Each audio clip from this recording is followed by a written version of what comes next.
मार्च के अंत में ग्रीन हेवन कब्रिस्तान पर एक धूसर कफन की तरह आसमान छाया हुआ था, जो छोटे सफेद ताबूत के चारों ओर एकत्रित लोगों के गमगीन चेहरों से मेल खा रहा था। 6 वर्षीय सोफी टेलर के अंतिम संस्कार ने लगभग पूरे रिवरेस्ट शहर को अपनी ओर आकर्षित कर लिया था। ठंडी वसंत हवा में सामूहिक शोक स्पष्ट दिखाई दे रहा था। रॉबर्ट टेलर अपनी बेटी के ताबूत के पास निश्चल खड़ा था। वो उस व्यक्ति का खोखला खोल था जो वो समारोह के कुछ दिन पहले था। जब हंगामा शुरू हुआ, तब एक शक्तिशाली जर्मन शेपर्ड अपने वर्दीधारी हैंडलर के आदेशों की अनदेखी करते हुए अलग हो रही भीड़ के बीच से निकला। पुलिस के 9 यूनिट का कुत्ता डकोटा ताबूत की ओर दृढ़ निश्चय के साथ दौड़ा, जिससे एक ही गति से मर्स के लोग हौंफने लगे। चरवाहा आगे बढ़ा और सीधे छोटे सफेद ताबूत के ऊपर खड़ा हो गया। उसका शरीर कांप रहा था, लेकिन दृढ़ निश्चय ने उस जानवर को उससे दूर कर दिया। एक ऐसे व्यक्ति की आकृति जिसका चेहरा आंशिक रूप से एक सफेद दाढ़ी और काले धूप के चश्मे से छिपा हुआ था। जैक मॉर्गन ने कुत्ते के व्यवहार को बढ़ती तीव्रता के साथ देखा। उसकी सैन्य प्रशिक्षित आंखें सिकुड़ रही थी। कुछ ठीक नहीं था। कुत्ता सिर्फ शोक नहीं मना रहा था, वो सचेत कर रहा था, और जैक मॉर्गन जानता था कि इसका क्या मतलब है। लाइक करें और कमेंट्स में अपने विचार उस शहर के साथ साझा करें जिसे आप अभी देख रहे हैं। चलिए कहानी जारी रखते हैं। सोफी टेलर हमेशा छोटे से शहर रिवरेस्ट में धूप की एक चमकदार चिंगारी रही थी। सिर्फ 6 साल की उम्र में उसके पास एक ज्ञान और करुणा थी जो उसके कानों से कहीं आगे तक पहुंचती थी। उसके शहद के सुनहरे बाल अक्सर बेमेल चोटी में बंधे होते थे और आंखें जो उसके मूड के आधार पर नीले और भूरे रंग के बीच बदलती रहती थी। उसके पास हर किसी को खास महसूस कराने का एक तरीका था, लेकिन उसके हंसमुख बाहरी आवरण के नीचे जानवरों के पास आया।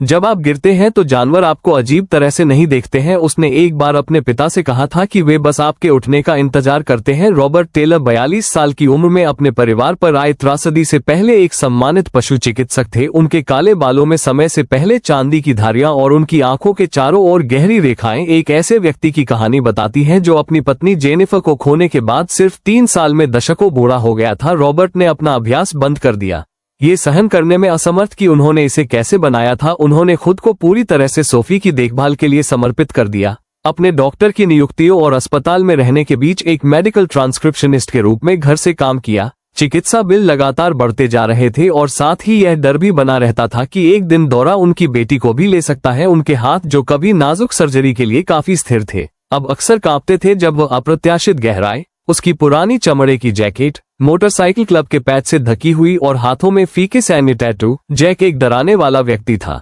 रिवरेस्ट में बहुत कम लोग जानते थे कि यह कर्कश बाइकर वास्तव में जेनिफर टेलर का EST था। अजीब भाई के पास एक पूर्व सेना लड़ाकू चिकित्सक था, जिसकी सेवा के बाद आत्मविनाश के मार्ग ने उसे उसके पारिवारिक संबंधों की कीमत चुकानी पड़ी। उस घटना के बारे में भी बहुत कम लोग जानते थे जिसने उसे जेल भेजा, डॉक्टर मार्क पीटरसन पर हमला करना, जब चिकित्सक ने शहर के गलत हिस्से से आए एक बच्चे को आपातकालीन उपचार देने से मना कर दिया। वो दिन जिसने सब कुछ बदल दिया। जेनिफर टेलर की मृत्यु के ठीक 3 साल बाद भोर, स्पष्ट और साफ। रॉबर्ट हफ्तों से सालगिरह का इंतजार कर रहा था।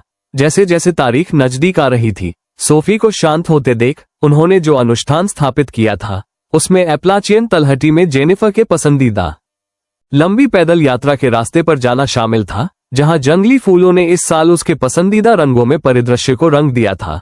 अप्रत्याशित झरनों के लिए कुशन हेलमेट पथ ओक और हिकॉरी के पेड़ों के बीच से धीरे धीरे ऊपर की ओर मुड़ता है, जो अभी अभी अपने वसंत के पत्तों को खोलना शुरू कर रहे हैं। सोफी कभी कभी आगे निकल जाती है, कभी भी रॉबर्ट की चौकस नजर से बाहर नहीं होती। वे आउटलुक बिंदु पर पहुंच गए जहां जेनिफर को कभी सूर्यास्त की तस्वीरें लेना पसंद था और रॉबर्ट ने सोफी को पत्थरों की एक छोटी गाड़ी में अपने सिनहपरनी को व्यवस्थित करने में मदद की। पिताजी, क्या आपने सुना? सोफी ने अचानक अपना सिर एक तरफ झुकाते हुए पूछा। रॉबर्ट ने केवल पत्तियों की सरसराहट और दूर के पक्षी के गीत को सुनकर अपना सिर हिलाया, लेकिन सोफी पहले से ही किसी ऐसी चीज की ओर आकर्षित हो रही थी जिसे केवल वह देख सकती थी। रॉबर्ट ने उत्सुकता से उसका पीछा किया और उसे धीमा करने के लिए कहा। जब वह उसके पास पहुंचा तो उसने पाया कि उसकी बेटी एक गिरे हुए लॉग के पास घुटनों के बल बैठी है और वह उस कोमल आवाज में बोल रही है जिसे वह भयभीत प्राणियों के लिए आरक्षित करती है। ठीक है, वो फुसफुसा रही थी, हम तुम्हें चोट नहीं पहुंचाएंगे। पहले तो रॉबर्ट ने कुछ नहीं देखा, फिर एक मामूली हलचल ने सोफी की चिंता का स्रोत प्रकट किया। जहां फर को त्वचा से दूर जला दिया गया था, जानबूझकर क्रूर निशान जिससे रॉबर्ट का पेट खराब हो गया था। पिताजी, उसे बहुत चोट लगी है, सोफी ने कहा। उसकी आंखों में आंसू आ गए जैसे मैं दुर्घटना के बाद थी, हमें उसकी मदद करनी होगी। रॉबर्ट की पशु चिकित्सक की प्रवृत्ति ने काम किया। उसने ध्यान से पिल्ले का आकलन किया। नर गंभीर रूप से निर्जलित, कई चोटें, लेकिन चमत्कारिक रूप से अभी भी जीवित। अपने जैकेट का उपयोग करके एक अस्थायी वाहक बनाया। उसने कांपते हुए जानवर को धीरे से लपेटा। कुत्ते ने संघर्ष नहीं किया या काटा नहीं, इसके बजाय सोफी को एक गहन नजर से ठीक किया। जो मान्यता रखता था, वह जानता था कि हम उसकी मदद कर रहे हैं। सोफी ने पूर्ण निश्चितता के साथ कहा, मैं उसका नाम डकोटा रखने जा रही हूँ। इसका मतलब मूल अमेरिकी में दोस्त, वास्तव में प्रिय। यह उससे थोड़ा अधिक जटिल है। रॉबर्ट ने शुरू किया, फिर खुद को रोक दिया। डकोटा अनुभवी आंखों ने स्थिति का तुरंत आकलन किया और उसे सीधे वापस ले आए। उसने पी को निर्देशित किया और उन्हें मुख्य भवन से होते हुए एक अच्छी तरह से सुसज्जित परीक्षा कक्ष में ले गई, जिसे रॉबर्ट ने पहचान लिया कि इसमें उसके कई पूर्व उपकरण, कई फ्रैक्चर, निर्जलीकरण, कुपोषण और ये जलन मौजूद है। सारा की आवाज कठोर हो गई क्योंकि उसने डकोटा की धीरे से जांच की। किसी ने ये जानबूझकर किया है, हमें इसकी रिपोर्ट करनी होगी। जबकि सारा एक्सरे के लिए तैयार हो रही थी, सोफी जांच की मेज के पास बैठी थी और डकोटा से धीरे से बात कर रही थी। रॉबर्ट की स्वच्छता और संभावित आक्रामकता के बारे में चिंताओं के बावजूद पिल्ला की आंखें कभी भी छोटी लड़की से नहीं हटी और जब सारा ने प्रक्रिया के लिए उन्हें अलग करने का प्रयास किया तो डकोटा तब तक कराहती रही जब तक सोफी को दृष्टि में रहने की अनुमति नहीं दी गई। मैंने ऐसा कुछ कभी नहीं देखा, विशेष रूप से एक कुत्ते के साथ जो दुर्व्यवहार किया गया हो। सारा ने टिप्पणी की कि वे आमतौर पर मनुष्यों पर बिल्कुल भी भरोसा नहीं करते हैं। रॉबर्ट ने भी अपनी बेटी के चेहरे पर अभिव्यक्ति को पहचाना। ये जेनिफर की नजर थी, जो हमेशा एक अटल निर्णय का संकेत देती थी। उसने डकोटा के चिकित्सा व्यय को किश्तों में वहन करने की व्यवस्था की और पिल्ला के ठीक होने के दौरान सोफी को दैनिक यात्राओं के लिए लाने का वचन दिया। ये यात्राएं जल्द ही सोफी के जीवन का मुख्य आकर्षण बन गईं। वो डकोटा के ठीक होने के दौरान किताबें पढ़कर सुनाती रहती, सख्त आहार व्यवस्था के बावजूद ट्रीट की तस्करी करती। रॉबर्ट ने आश्चर्य से देखा कि इन यात्राओं के दौरान उनकी बेटी की दौरे की आवृत्ति कम हो गई। परिवर्तन सूक्ष्म था। पहले एक दिन कोई प्रकरण नहीं, फिर 3 और फिर एक पूरा सप्ताह। सोफी के न्यूरोलॉजिस्ट आशावादी थे। उन्होंने देखा कि भावनात्मक समर्थन वाले जानवर कभी कभी न्यूरोलॉजिकल स्थितियों वाले रोगियों में मापनीय सुधार पैदा करते हैं, जो वास्तव में रॉबर्ट और अभयारण्य के कर्मचारियों को उनके दौरे के तीसरे सप्ताह में विकसित हुआ। सोफी डकोटा के केनेल के पास बैठी थी। रॉबर्ट के आने तक तेजी से भौंकना, उसके बाद जो दौरा पड़ा वो सामान्य से हल्का था और सोफी तेजी से ठीक हो गई। कुत्ते को हम में से किसी से भी पहले पता चल गया था, सारा ने बाद में कहा। अभयारण्य सुरक्षा फुटेज की समीक्षा करते हुए समय की मोहर देखें। उसने उसके नैदानिक लक्षण प्रकट होने से लगभग 2 मिनट पहले अलग तरह से व्यवहार करना शुरू कर दिया था। आगे के अवलोकन ने पुष्टि की कि यह संयोग नहीं था। सोफी के दौरे से पहले डकोटा ने लगातार सतर्क व्यवहार प्रदर्शित किया। बेचैनी, शारीरिक स्थिति में विशिष्ट स्वर उच्चारण, जिसने सोफी को औपचारिक प्रशिक्षण के बिना दौरा पड़ने से पहले सुरक्षित रूप से लेटने की अनुमति दी। डकोटा कुछ कीमती बन गया था। एक प्रारंभिक चेतावनी प्रणाली जिसने सोफी को तैयार होने के लिए कीमती मिनट दिए। मिर्गी सेवा कुत्तों के लिए विशेष कार्यक्रम है, सारा ने एक शाम रॉबर्ट को समझाया, लेकिन उनकी लागत $20,000 से अधिक है और कई वर्षों की प्रतीक्षा सूची है। अब वो बेहतर हो रहा है, उसने अपने पिता से गंभीरता से कहा। बिल्कुल मेरी तरह। रॉबर्ट ने उन्हें साथ में देखा, कुछ पहचानते हुए वह ठीक से व्यक्त नहीं कर सका। एक ऐसा संबंध जो आकस्मिक के बजाय धुंधला लग रहा था। जब डकोटा को अंततः गोद लेने की मंजूरी दे दी गई, निर्णय पहले ही हो चुका था। जर्मन शेपर्ड पिल्ला जो जानबूझकर क्रूरता से बच गया था, वो उस छोटी लड़की के साथ घर जाएगा जो विनाशकारी नुकसान से बच गई थी। उनमें से कोई भी पूरा नहीं था, लेकिन साथ में उन्होंने कुछ पूरा बनाया। डकोटा के टेलर परिवार का हिस्सा बनने के 6 महीने बाद रिवर क्रिस्ट पुलिस विभाग से कॉल आया। चीफ माइकल विल्सन ने समझाया कि उनके के 9 यूनिट ने पुनर्वास केंद्र में सोफी के थेरेपी सत्रों के दौरान डकोटा का निरीक्षण किया था, जहां विभाग ने स्वेच्छा से काम किया था। शेपर्ड की प्राकृतिक चेतावनी क्षमताओं, बुद्धिमत्ता और स्वभाव ने के 9 प्रशिक्षक को इतना प्रभावित किया था कि वे रॉबर्ट के साथ एक प्रस्ताव पर चर्चा करना। सोफी के साथ ही रॉबर्ट ने सोफी की ओर देखा, जो अनुपस्थित भाव से डकोटा के फर में अपनी उंगलियां फिरा रही थी। मुझे समझ में नहीं आया कि वो एक दर्दनाक इतिहास वाला बचाया हुआ कुत्ता है। क्या आप आमतौर पर उद्देश्य से पाले गए पिल्लों से शुरुआत नहीं करते हैं? अधिकारी जेम्स लोरी, विभाग के 9 प्रशिक्षक ने सम्मानपूर्वक सिर हिलाया। आमतौर पर हाँ, लेकिन डकोटा ने असाधारण गुणों का प्रदर्शन किया है। औपचारिक प्रशिक्षण के बिना सोफी के दौरों के प्रति सचेत करने की उसकी क्षमता असाधारण संवेदनशीलता का संकेत देती है। हमारा मानना है कि वो जासूसी कार्यों में विशेष रूप से गुमशुदा व्यक्तियों को खोजने या चिकित्सा चेतावनियों और परिदृश्यों में उत्कृष्टता प्राप्त कर सकता है। प्रस्ताव के वित्तीय पहलू सम्मोहक थे। विभाग डकोटा के सभी पशु चिकित्सा खर्चों को वहन करेगा, हजारों डॉलर मूल्य का पेशेवर प्रशिक्षण प्रदान करेगा और बदले में सोफी के चिकित्सा बिलों में मदद करने के लिए मासिक स्टीन का भुगतान करेगा।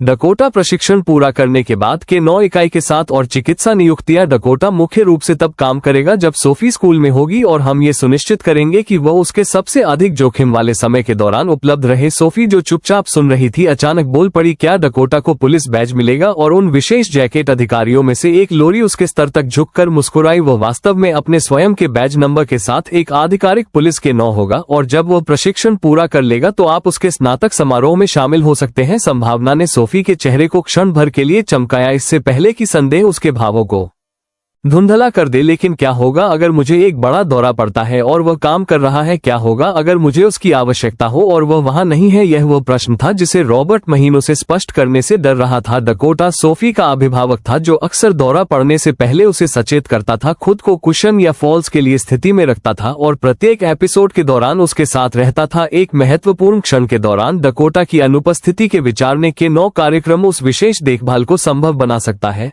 व्यापक चर्चा और सावधानीपूर्वक विचार के बाद वे एक परीक्षण अवधि के लिए सहमत हुए। थियोटा ने अधिकारी लोरी के साथ सप्ताह में 3 सुबह प्रशिक्षण लेना शुरू किया। जबकि सोफी स्कूल में थी, शेपर्ड एक असाधारण छात्र साबित हुआ।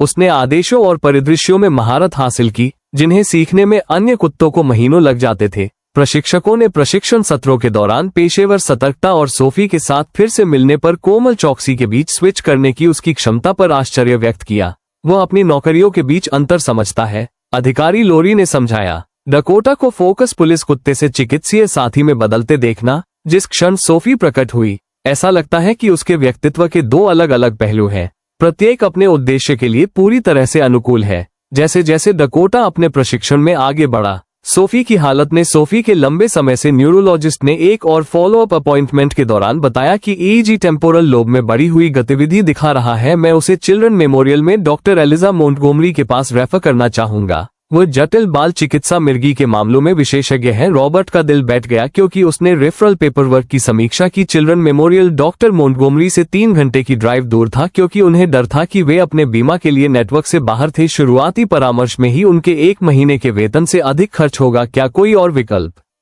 है? रॉबर्ट ने उसकी आवाज में हताशा से घृणा करते हुए पूछा। डॉक्टर हेंडरसन की अभिव्यक्ति नियमित मिर्गी प्रबंधन के लिए वास्तविक खेद के साथ नर्म हो गई। हाँ, लेकिन सोफी का मामला तेजी से जटिल हो रहा है। डॉक्टर मोंटगोमरी ने विशेष रूप से उसके जैसे मामलों के लिए एक नैदानिक प्रोटोकॉल का बीड़ा उठाया जहां मानक उपचार पर्याप्त दौरा नियंत्रण प्रदान नहीं कर रहे हैं। मैं इसका सुझाव नहीं दूंगा। ऐसी उम्मीद अब उसके चारों ओर ढहती हुई महसूस हुई। छत को मरम्मत की जरूरत थी, हीटिंग सिस्टम विफल हो रहा था और अब सोफी को विशेष चिकित्सा देखभाल की आवश्यकता थी। वे के 9 कार्यक्रम का खर्च नहीं उठा सकते थे। स्टीन ने मदद की लेकिन बढ़ते खर्चों के लिए पर्याप्त नहीं था। हताशा में रॉबर्ट ने अतिरिक्त मुआवजे के लिए डकोटा के प्रशिक्षण के घंटे बढ़ाने पर चर्चा करने के लिए अभयारण्य में सारा विलियम्स को बुलाया। सारा ने सहानुभूतिपूर्वक सुना और फिर एक सुझाव दिया जिसने रॉबर्ट को आश्चर्यचकित कर दिया कि 9 स्नातक समारोह अगले महीने है और यह एक महत्वपूर्ण सामुदायिक कार्यक्रम है। स्थानीय व्यवसाय आपकी अनुमति से कार्यक्रम में काफी उदारता से दान करते हैं।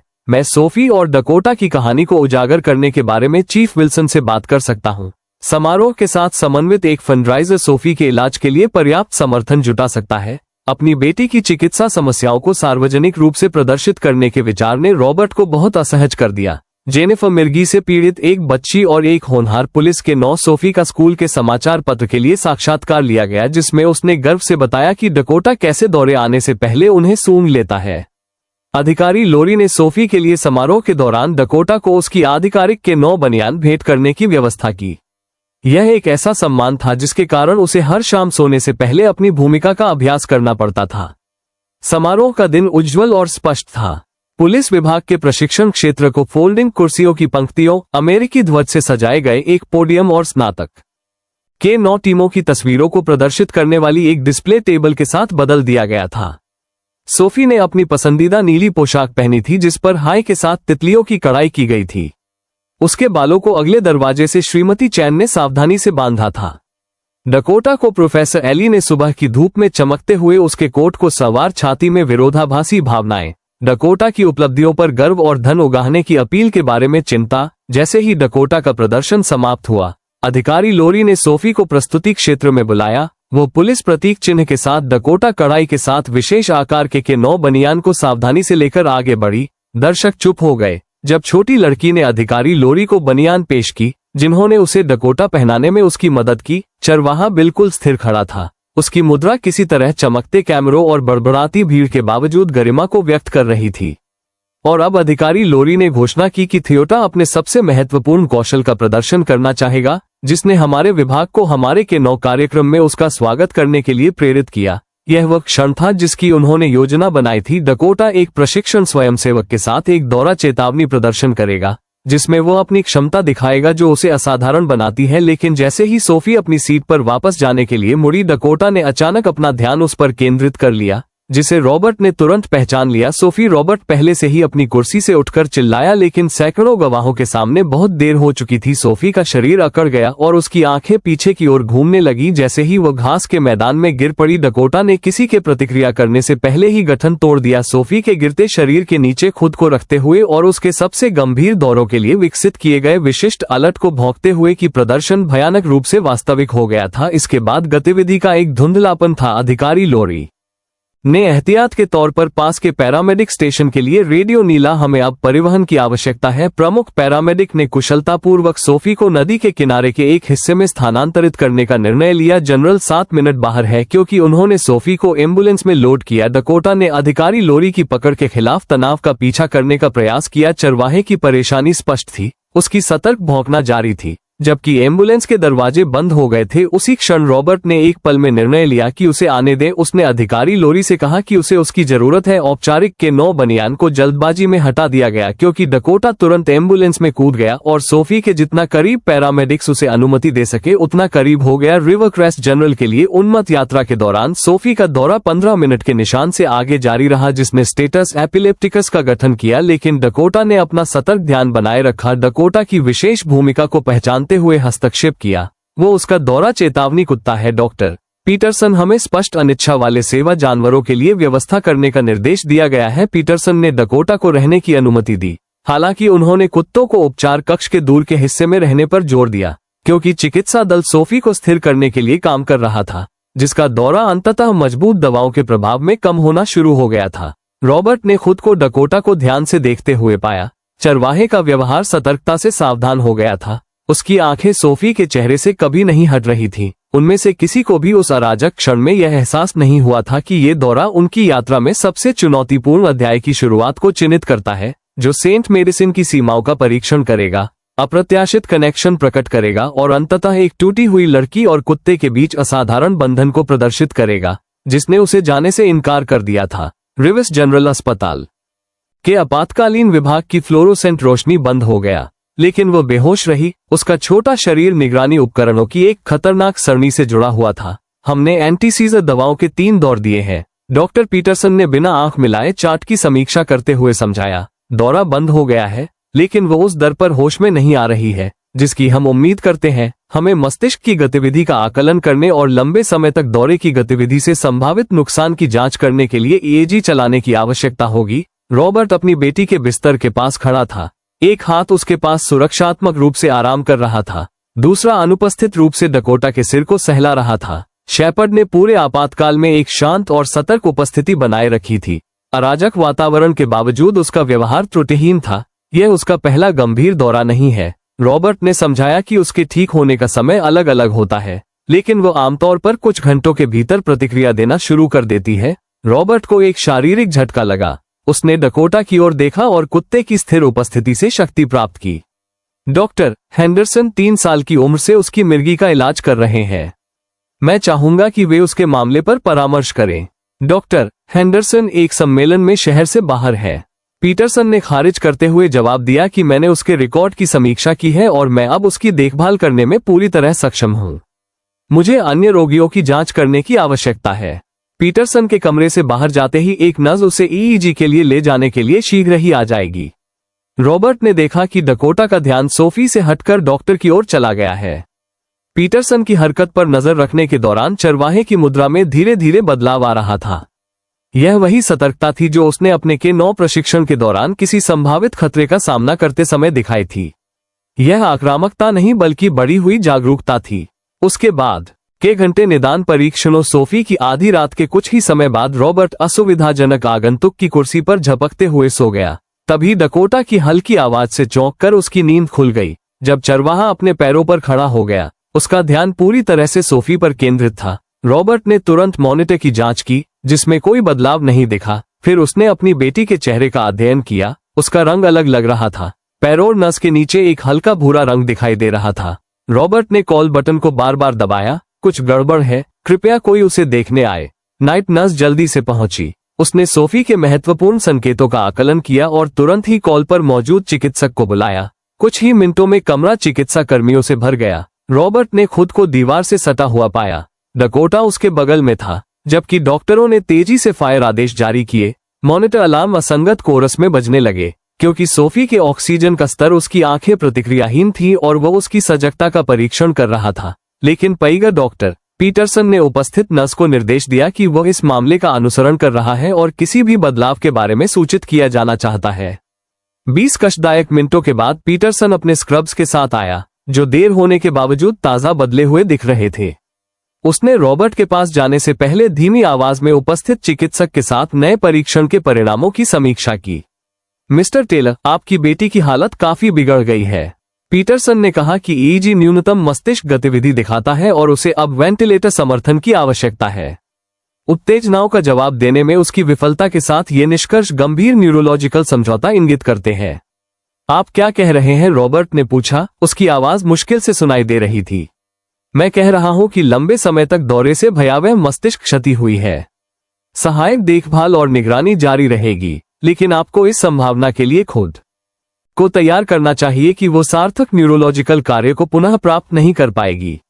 हमारे सीमित संसाधनों और क्षति की गंभीरता को देखते हुए इस स्थिति की देखभाल करना एक विशेष सुविधा में स्थानांतरण सामंती होगा। सबसे दयालु बात यह है कि अब आराम के उपायों पर ध्यान केंद्रित करना और जीवन के अंत के फैसलों पर विचार करना शुरू करना है। रॉबर्ट ने अविश्वास में डॉक्टर को देखा, ये सुझाव समझने में असमर्थ कि उसे सोफी की मृत्यु के लिए तैयार रहना चाहिए। वो 6 साल की है। उसने कहा कि 6 साल की तुम मुझे ऐसे ही नहीं कह सकते कि उसे छोड़ दो। मैं सुझाव नहीं दे रहा हूं कि तुम छोड़ दो, पीटरसन ने जवाब दिया। अधीरता का एक किनारा उसकी आवाज में रेंग रहा था। मैं आपको 30 वर्षों के अनुभव के आधार पर अपना मेडिकल आकलन दे रहा हूं। आपकी बेटी को भयावह न्यूरोलॉजिकल चोट लगी है। आधुनिक चिकित्सा की अपनी सीमाएं हैं। इस पूरे आदान प्रदान के दौरान डकोटा तेजी से उत्तेजित हो गया था। सोफी के बिस्तर के बीच चहलकदमी करना, दरवाजे में धीरे से कराहना, एक पैटर्न में जिसे रॉबर्ट ने कुत्ते के दौरे के अलर्ट से पहचाना था। इस व्यवहार को देखकर रॉबर्ट ने अपने सदमे को कम करने के लिए दृढ़ संकल्प की लहर महसूस की। मैं दूसरी राय चाहता हूं, उसने दृढ़ता से कहा, और मैं उसे डॉक्टर मोंटगोमरी सेवा में बच्चों के स्मारक में स्थानांतरित करना चाहता हूं। वो जटिल बाल चिकित्सा मिर्गी के मामलों में विशेषज्ञ है। पीटरसन की अभिव्यक्ति कठोर हो गई। श्री टेलर, यह उचित अनुरोध नहीं है। सबसे पहले, बच्चों का स्मारक लगभग 3 घंटे की दूरी पर है। आपकी बेटी स्थानांतरण के लिए पर्याप्त स्थिर नहीं है। दूसरी बात, उनकी विशेष सेवाएं ऐसे खराब रोग निदान वाले मामले में व्यर्थ हो जाएंगी। तीसरी बात, जहां तक मैं समझता हूं, आपका बीमा वहां उपचार को कवर नहीं करता है। मुझे बीमा की परवाह नहीं है। रॉबर्ट ने जोर दिया कि हम इसका पता लगा लेंगे। सोफी हर अवसर की हकदार है, भले ही मैं स्थानांतरण को मंजूरी दे दूं, जो कि मैं नहीं दूंगा। उनका नैतिक बोर्ड ऐसे मामले को स्वीकार करने से इनकार कर देगा जिसमें रिकवरी की इतनी कम संभावनाएं हो। इससे अन्य बच्चों को उन संसाधनों से वंचित होना पड़ेगा जो वास्तव में उनकी मदद कर सकते हैं। पीटरसन के स्वर में एक संरक्षकतापूर्ण गुण आ गया था, जिसने रॉबर्ट के दुख में क्रोध की चिंगारी जला दी। आप मेरी बेटी को नहीं जानते, रॉबर्ट ने कहा, अपना धैर्य बनाए रखने के लिए संघर्ष करते हुए। उसने दुर्घटना के बाद से अपने सामने आने वाली हर बाधा को पार कर लिया है। वो एक परीक्षा के बाद खारिज किए जाने से अधिक की हकदार है। आगंतुक की कुर्सी पर असहायता से अभिभूत डकोटा ने एकजुटता के संकेत में रॉबर्ट के घुटने पर अपना सिर टिका दिया। चरवाहे की आंखों में समझ की गहराई थी जो रॉबर्ट के धैर्य को तोड़ती थी, और अंततः उसने खुद को रोने दिया।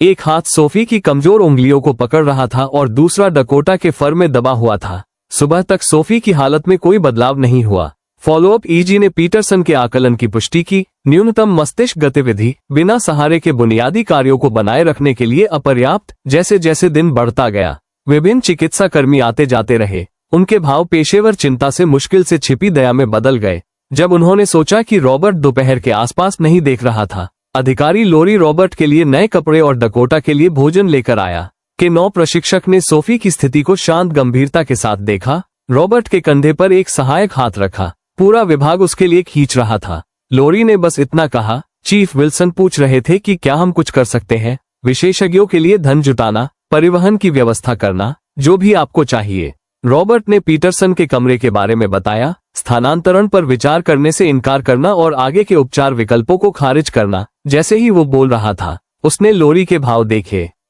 पीटरसन के नाम पर अपनी विशेषताओं को पार करते हुए पीटरसन लोरी ने सोच समझकर दोहराया। लंबा आदमी, लगभग 60, चांदी के बाल वाला, हमेशा ऐसा लगता है जैसे वो कुछ बुरा सूंघ रहा है। रॉबर्ट ने सटीक वर्णन से आश्चर्यचकित होकर सिर हिलाया। ऐसा ही सोचा था। लोरी ने अपनी आवाज कम करते हुए कहा कि लगभग 5 साल पहले का इतिहास है। जैक मॉर्गन, आप जानते हैं कि वह बाइकर जो दिग्गजों के आउटरीच कार्यक्रम को चलाता है, उसने अस्पताल की पार्किंग में पीटरसन पर हमला किया था। उसे इसके लिए 18 महीने मिले थे। शहर में कहानी यह थी कि पीटरसन ने ट्रेलर पार्क से एक बच्चे को दूर कर दिया था जिसे आपातकालीन देखभाल की आवश्यकता थी। बीमा मुद्दे या कुछ और बच्चे को स्थायी जटिलताओं के साथ समाप्त हुआ। जैक ने इसे खो दिया जब उसे पता चला कि जानकारी रॉबर्ट के दिमाग में असहज रूप से बैठ गई थी। इससे पहले कि वो जवाब दे सके, पीटरसन के खारिज करने वाले रवैये में एक और आयाम जुड़ गया। एक युवा न्यूरोलॉजिस्ट को भर्ती करने के लिए फिर से दरवाजा खोला गया, जिसने खुद को डॉक्टर अमरा सिंह के रूप में पेश किया और बताया कि वह अस्पताल प्रशासन के अनुरोध पर एसओपी के मामले पर परामर्श कर रही थी। डॉक्टर सिंह ने सोफी के परीक्षणों की समीक्षा की और उसकी पूरी तरह से जांच की। पुतली की प्रतिक्रियाओं और सूक्ष्म प्रतिवर्त प्रतिक्रियाओं पर सावधानी पूर्वक ध्यान दिया, जो पीटरसन ने उसकी परीक्षा के दौरान अनदेखा कर दिया था। डकोटा ने देखा पीटरसन के दौरों के दौरान की तुलना में उनका व्यवहार काफी अलग था। वे अधिक शांत और कम उत्तेजित थे। श्री टेलर, डॉक्टर सिंह ने कहा, अंत में मैं अतिरिक्त परीक्षण का आदेश देना चाहूंगा, अधिक व्यापक ईईजी जिसमें उकसावे के प्रोटोकॉल और विशिष्ट स्वायत्त प्रतिक्रिया माप शामिल है। डॉक्टर, पीटरसन का मूल्यांकन कॉर्टिकल गतिविधि पर केंद्रित है, लेकिन कुछ गहरे मस्तिष्क कार्य हैं जिनका हमें निश्चित निदान करने से पहले मूल्यांकन करना चाहिए। 24 घंटों में पहली बार रॉबर्ट को उम्मीद की एक हल्की सी किरण दिखाई दी कि क्या डॉक्टर पीटरसन इन परीक्षणों को मंजूरी देंगे। उन्हें लगा कि आगे का हस्तक्षेप निरर्थक होगा। डॉक्टर सिंह के हाव भाव पेशेवर रूप से तटस्थ रहे, लेकिन उनकी आंखों से समझ झलक रही थी। परामर्शदाता न्यूरोलॉजिस्ट के रूप में मैं इन परीक्षणों को स्वतंत्र रूप से आदेश दे सकता हूं। मैंने पहले ही मेडिसिन के प्रमुख से इस पर चर्चा कर ली है। अतिरिक्त परीक्षण में दोपहर का अधिकांश समय लग गया। रॉबर्ट सोफी के पास ही रहे। शाम होते होते डकोटा की अटूट उपस्थिति और अधिकारी लो के शांत समर्थन से शक्ति प्राप्त करते हुए इससे पता चलता है कि क्षति आरंभिक आकलन से कम भयावह हो सकती है। यह संभव है कि हम अपरिवर्तनीय क्षति के बजाय एक गंभीर पोस्ट एक स्थिति से निपट रहे हों। सोफी के लिए इसका क्या अर्थ है? रॉबर्ट ने प्रत्येक शब्द से चिपके रहने के बारे में पूछा। इसका अर्थ है कि हमें निराशावादी निष्कर्ष पर नहीं पहुंचना चाहिए। डॉक्टर सिंह ने सावधानीपूर्वक उत्तर दिया, मैं सहायक देखभाल जारी रखने और अधिक विशिष्ट मूल्यांकन के लिए बाल रोग विशेषज्ञ न्यूरोलॉजिस्ट ओलोक सेंटर में स्थानांतरण पर विचार करने की अनुशंसा करता हूं। एक बार जब वो परिवहन के लिए स्थिर हो जाती है तो बच्चों की स्मारक में डॉक्टर मोंटगोमरी जटिल मिर्गी सिंड्रोम में अपनी विशेषज्ञता को देखते हुए आदर्श होंगी। वास्तविकता के हस्तक्षेप से पहले थोड़ी देर के लिए आशा की किरण जगी। डॉक्टर पीटरसन ने कहा कि वह स्थानांतरण के लिए पर्याप्त रूप से स्थिर नहीं थी और बच्चों की स्मारक में बीमा उपचार को कवर नहीं करेगा। डॉक्टर सिंह ने स्थिरता के लिए अपने अगले शब्दों को सटीकता के साथ चुना। मेरा मानना है कि उन्हें उचित चिकित्सा सहायता के साथ सुरक्षित रूप से ले जाया जा सकता। चिकित्सा ने परामर्श को मंजूरी दे दी। डॉक्टर सिंह ने समान रूप से उत्तर दिया कि रोगी की उम्र और उसकी स्थिति की जटिलता को देखते हुए एक दूसरी न्यूरोलॉजिकल राय उपयुक्त समझी गई। पीटरसन ने उनके निष्कर्षों को एक संक्षिप्त स्वीकृति के साथ खारिज कर दिया। दिलचस्प अकादमिक अवलोकन, लेकिन वे मौलिक रोग का निदान नहीं बदलते हैं। मिस्टर टेलर, मैंने आपकी बेटी के मामले पर उसकी स्थिति और ठीक होने की खराब संभावनाओं को देखते हुए हमारी आचार समिति के साथ चर्चा की है। हम केवल आरामदेह देखभाल में संक्रमण की सिफारिश कर रहे हैं। हार मानने के लिए नैदानिक व्यंजना ने रॉबर्ट को एक शारीरिक झटका की तरह मारा। बिल्कुल नहीं, उसने कहा कि अंदर की उथल पुथल के बावजूद उसकी आवाज स्थिर थी। डॉक्टर सिंह ने बस इतना कहा कि ऐसे संकेत हैं कि क्षति उतनी गंभीर नहीं हो सकती जितनी आपने सोचा था। डॉक्टर सिंह असंगत रीडिंग के आधार पर झूठी उम्मीद दे रहे हैं। पीटरसन ने जवाब दिया, मैं वो दुर्घटनाग्रस्त हो रही है। सिंह ने क्रैश कार्ट पर पहले से ही छाती संपीड़न शुरू कर दिया था। अगले 45 मिनट पुनर्जीवन प्रयासों के एक दुस्वप्न धुंध में गुजरे। रॉबर्ट ने खुद को एक बार फिर दीवार से दबाया हुआ पाया, डकोटा के कॉलर को पकड़े हुए। जब मेडिकल टीम सोफी के दिल को फिर से शुरू करने के लिए संघर्ष कर रही थी, जब वे आखिरकार पीछे हट गए, गंभीर भाव डॉक्टर पीटरसन ने रॉबर्ट का सामना करने के लिए मृत्यु का समय 7:42 बजे। उन्होंने सोफी के चार्ट में एक नोटेशन बनाते हुए कहा, मुझे बहुत खेद है मिस्टर टेलर, हमने सब कुछ संभव किया लेकिन उसकी चोटें बहुत गंभीर थी। रॉबर्ट अविश्वास में देख रहा था, शब्दों को समझने में असमर्थ था, क्योंकि डॉक्टर सिंह ने सोफी की पुतलियों को एक आखिरी बार जांचा और पीटरसन की घोषणा की पुष्टि की। डकोटा, जो पूरे संकट के दौरान अस्वाभाविक रूप से अभी भी बनी हुई थी, अचानक कराहना शुरू कर दिया, अभी भी अस्पताल के कंबल के नीचे शव। जब उन्होंने समाप्त कर लिया, वो उसके बिस्तर के पास गया। डकोटा चुपचाप उसके पीछे पीछे आ रही थी। उसने सोफी का हाथ पकड़ा, जो अभी भी गर्म था लेकिन भयानक रूप से गतिहीन था, और उसे यह एहसास हुआ कि जेनिफर की मौत के बाद से उसे बचाने के लिए किए गए हर वादे के बावजूद अकल्पनीय हुआ था। सोफी चली गई थी। 3 दिन बाद रिवरक्रेस्ट का समुदाय ग्रीन हेवन कब्रिस्तान में सोफी टेलर को अंतिम अलविदा कहने के लिए एकत्र हुआ था। मार्च की सुबह बादलों से घिरी हुई थी, लेकिन सूखी थी। बादलों के बीच से छनकर आ रही मंद धूप एकत्रित मर्ज के गमगीन मूड से मेल खा रही थी। ग्रीन हेवन एक सौम्य पहाड़ी पर स्थित था, जो शहर को देखता था। इसकी सावधानी से बनाए रखा गया मैदान परिपक्व ओक के पेड़ों से युक्त था, जिसने पीढ़ियों के दुख और स्मरण को देखा था। रॉबर्ट टेलर अपनी बेटी के सफेद ताबूत के पास अपने कैटलॉग में सबसे छोटा ताबूत बनाना, जेनिफर की कब्र के पास दफनाने के लिए जगह का चयन, एक मृत्युलेख के लिए शब्द जो एक 6 वर्षीय बच्चे के अधूरे जीवन को समेटने का प्रयास करता है। सामुदायिक चर्च के पादरी विलियम्स कब्र स्थल के पास स्थापित मंच के पास पहुंचे। उनके पुराने हाथों में खुली बाइबल। बुजुर्ग पादरी ने सोफी को एक शिशु के रूप में बपतिस्मा दिया था और जेनिफर के अंतिम संस्कार के दौरान 3 साल पहले उनकी निरंतर उपस्थिति रही। अब उन्होंने एकत्रित हुए मर्ज का सर्वेक्षण किया। लगभग 200 लोग छोटे भरवा जानवर या रंगीन पिनव्हील्स ले जा रहे थे, जिन्हें सोफी प्यार करती थी, और उन्होंने आराम, मित्रों, पड़ोसियों, परिवार के लिए एक कोमल प्रार्थना के साथ सेवा शुरू की। पादरी विलियम्स ने अपनी आवाज को शांति के पार ले जाना शुरू किया। हम आज एक साथ एक बोझ उठाते हुए एकत्र हुए हैं, जो एक बच्चे के नुकसान को ले जाने के लिए बहुत भारी लगता है। सोफी एलिजाबेथ टेलर ने 6 साल के लिए हमारे समुदाय को अपनी हिम्मत, उसकी दयालुता और उसकी असाधारण आत्मा के साथ रोशन किया। जैसा कि पादरी ने जारी रखा, रॉबर्ट निश्चल रहे, लेकिन उनकी निगाह जंगली फूलों की एक स्प्रे से सजे छोटे सफेद ताबूत पर टिकी रही, जिसे हाइकिंग ट्रेल से एकत्र किया गया था, जहां उन्होंने डकोटा को पाया था।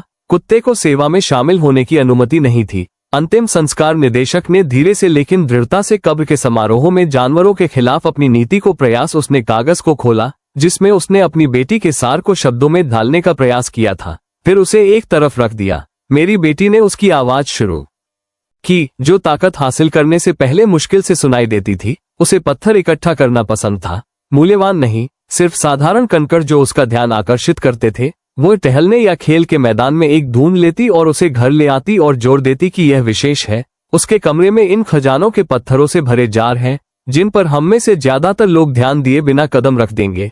उसने एक स्थिर सांस लेते हुए रुक गया। उसकी मां के मरने के बाद सोफी ने मुझे कुछ ऐसा बताया जिसे मैं कभी नहीं भूलूंगी। उसने कहा, डैडी, लोग मेरे पत्थरों की तरह है, उन सभी में कुछ खास है, लेकिन कभी कभी आपको इसे देखने के लिए वास्तव में ध्यान से देखना पड़ता है। 6 साल की उम्र में उसने कुछ ऐसा समझा जो कई वयस्कों ने कभी नहीं सीखा, कि मूल्य हमेशा स्पष्ट नहीं होता जिस दिन से वह पैदा हुई थी। उसकी मिर्गी ने उसे कभी परिभाषित नहीं किया। यह उसकी कहानी का सिर्फ एक हिस्सा था, पूरी किताब नहीं। उसने हर चुनौती का सामना उस साहस के साथ किया जो मुझे प्रतिदिन विनम्र बनाता था। उसकी रोशनी के बिना दुनिया धुंधली है, लेकिन मुझे पता है कि वह चाहेगी कि हम दूसरों में कुछ खास तलाशते रहें, उन अनदेखी खजानों को इकट्ठा करते रहें जो जीवन को सार्थक बनाते हैं। जैसे ही रॉबर्ट ताबूत के पास अपने स्थान पर लौट आया, मिसेज चिन, सोफी की पसंदीदा पड़ोसी जिसने उसे ओरिगमी क्रेन मोड़ना सिखाया था, उसने अमेजिंग ग्रेस गाना शुरू कर दिया। उसकी स्पष्ट सोप्रानो आवाज पहाड़ी के पार जाती हुई इकट्ठे हुए शोक मनाने वाले एक ऐसी धुन बनाने में शामिल हो गए जो ओक के पेड़ों के बीच से गुजरती हल्की हवा के साथ उठती और गिरती हुई प्रतीत होती थी। सभा के पीछे आंशिक रूप से एक बड़े स्मारक पत्थर से अस्पष्ट एक अकेला व्यक्ति खड़ा था, जैक मॉर्गन। जेनिफर टेलर चाचा सोफी को कभी नहीं पता था, क्योंकि भजन समाप्त हो गया था। पादरी विलियम्स ने MERS को अपने छोटे श्रद्धांजलि भरवा जानवरों की पिन, व्हील बिट और सोफी के सहपाठियों से हाथ से तैयार काट को एक विशेष टोकरी में रखने के लिए आमंत्रित किया था जो परिवार के साथ रहेगा। गंभीर जुलूस अभी शुरू हुआ था जब कब्रिस्तान के प्रवेश द्वार के पास एक हंगामा ने समारोह को बाधित कर दिया था। अधिकारी जेम्स लोरी बजरी पथ पर जल्दी से जल्दी चले जा रहे थे। जैसे ही वो रॉबर्ट के पास पहुंचे, वे परेशान दिखाई दे रहे थे। उनके पीछे पुलिस जारी पट्टा के खिलाफ संघर्ष कर रहे थे। डकोटा जर्मन शेपर्ड की केंद्रित तीव्रता दूरी से भी स्पष्ट थी। यह उस कुत्ते का व्यवहार नहीं था जिसने इस पर प्रशिक्षण तोड़ दिया था, बल्कि एक ऐसा व्यवहार था जो मानव समझ से परे एक अनिवार्य प्रतिक्रिया दे रहा था। मुझे बहुत खेद है, लोरी ने रॉबर्ट से जानवरों के प्रवेश पर प्रतिबंध की नीति को लागू करने के लिए तैयार, लेकिन रॉबर्ट के हताश चेहरे पर कुछ ऐसा था जिसने उसे एक पल के लिए हस्तक्षेप करने से रोक दिया। रॉबर्ट ने धीरे से अनुरोध किया कि वह उसका रक्षक है, वह भी अलविदा कहने का हकदार है। अनिच्छा से दी गई अनुमति के साथ लोरी ने सावधानी से डकोटा के पट्टे पर तनाव जारी किया। शेपर्ड ने एकत्रित मर्स को स्कैन करना बंद कर दिया, इससे पहले कि उसकी निगाहें सोफी के ताबूत पर उद्देश्यपूर्ण कदमों से टिक गई। डकोटा छोटे सफेद ताबूत के पास गया। उसका आंदोलन जानबूझकर और मापा हुआ था, क्योंकि मर्स ताबूत तक पहुंचने पर एक रास्ता बनाने के लिए अलग हो गए। डकोटा ने केवल सूंघने या ताबूत के चारों ओर चक्कर लगाने के बजाय कुछ अप्रत्याशित किया, जैसा कि लोरी ने अनुमान लगाया था। शेपर्ड ने खुद को ऊपर उठाया और अपने सामने के पंजे ताबूत के किनारे पर रखते हुए अपने शरीर को ऊपर खींचने से पहले उसने स्फिंक्स को बैठा दिया, जैसे वो अस्पताल में कुत्ते द्वारा प्रदर्शित शोकाकुल कराने या बेचैन चक्कर लगाने की अपेक्षा की गई थी। डकोटा की मुद्रा सतर्क थी, उसके कान आगे की ओर थे, शरीर उसी सतर्कता के साथ तनावग्रस्त था जैसा उसने सभा के पीछे अपनी स्थिति से सोफी की दौरे की गतिविधि पर निगरानी करते समय दिखाया था। जैक मॉर्गन ने अपना धूप का चश्मा हटा दिया। उसकी अनुभवी आंखें सिकुड़ गईं क्योंकि उसने जर्मन शेपर्ड के व्यवहार को देखा। एक लड़ाकू चिकित्सक के रूप में 20 वर्षों ने उसे उन पैटर्नों को पहचानना सिखाया था जो अन्य लोग नहीं देख पाते थे, और डकोटा की मुद्रा के बारे में कुछ ने एक पेशेवर स्मृति को ट्रिगर किया जिसे वह तुरंत नहीं पहचान पाया। वह शोक नहीं कर रहा है, जैक ने अपने आप से बड़बड़ाया, पास के शोक मनाने वाले व्यक्ति की उत्सुकता भरी नजर को आकर्षित करते हुए। यह एक सतर्क मुद्रा है। अंतिम संस्कार निदेशक लगातार परेशान हो रहा था। अधिकारी लोरी को कुत्ते को हटाने के लिए इशारा कर रहा था। श्री टेलर, कृपया, ये बहुत अनियमित है, हमें सेवा के साथ आगे बढ़ने की आवश्यकता है। रॉबर्ट ने उसे बमुश्किल सुना। यदि डकोटा के अचानक तेजी से भौंकने पर उसके शब्द बीच में ही रुक जाते तो वह क्यों सचेत होता? वो विशेष ध्वनि जो वह केवल सोफी के सबसे गंभीर दौरों के लिए इस्तेमाल करता था, जिसका अर्थ था कि तत्काल हस्तक्षेप आवश्यक था। वो ध्वनि हिलसाइड कब्रिस्तान में गूंजी और पास के ओक के पेड़ से मातमी कबूतरों के झुंड ने उस जानवर को देखा जो नियंत्रण में था। अंतिम संस्कार निदेशक ने अपने पेशेवर धैर्य की मांग की। अंत में ये पूरी तरह से अनुचित है। अधिकारी लोरी डकोटा को वापस लेने के लिए आगे बढ़ा, लेकिन चरवाहे ने अपने गले में धीमी आवाज में गुर्राहट की, एक चेतावनी जिसने के 9 अधिकारी को वहीं रोक दिया। यह प्रशिक्षण तोड़ने वाले कुत्ते का व्यवहार नहीं था, यह एक जानवर का सोचा समझा प्रतिरोध था जो आश्वस्त था कि उसका मिशन महत्वपूर्ण था। कुछ गड़बड़ है, लोरी ने रॉबर्ट से धीरे से कहा। मैंने उसे कभी इस तरह से कार्य करते नहीं देखा, यहाँ तक कि सभा के पीछे सबसे गहन सुरक्षा प्रशिक्षण के दौरान भी नहीं। जैक मॉर्गन आगे बढ़ रहा था। उसका दिमाग अंत में डकोटा के व्यवहार को उसकी तैनाती के दौरान उसकी सैन्य सेवा की यादों से जोड़ रहा था। उसने रोगियों में सूक्ष्म शारीरिक परिवर्तनों के प्रति सचेत करने के लिए प्रशिक्षित चिकित्सा पहचान कुत्तों के साथ काम किया था। मानव पर्यवेक्षकों के लिए अक्सर अगोचर परिवर्तन। जैक को सचेत करने वाले कुत्तों ने चौंके हुए शोक मनाने वालों के बीच से धक्का देकर आवाज लगाई, किसी को जांच करने की जरूरत है। सर, कृपया अपने स्थान पर वापस लौट जाएं।